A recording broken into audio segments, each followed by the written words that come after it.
5 ऐसे खाने जो ब्लड प्रेशर को कम रखने में मदद करते हैं।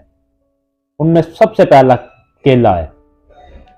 इसमें पोटाशियम वफर मिकदार में होता है जो जिस्म से सोडियम को गुर्दों से निकालने में मदद देता है, जिससे आपका ब्लड प्रेशर एतदाल में रहता है। दूसरे नंबर पर डार्क चॉकलेट, जिसमें मैग्नीशियम और फ्लोरोनाइट होते हैं जो नाइट्रोक्साइड पैदा करके ब्लड प्रेशर की सतह को कम करने में मदद देते हैं।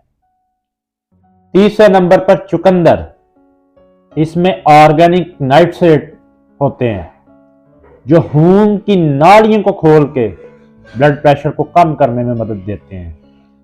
चौथे नंबर पर अनार खाएं। ये एक्सीवेटर, एंजियो एंजाइम टैक्सिंग कन्वर्टिंग की तरह काम करके ब्लड प्रेशर को कम रखने में मदद देते हैं। पांचवें नंबर पर अदरक का इस्तेमाल करें जो कुदरती तौर पर चैनल ब्लॉकर्स की तरह काम करता है।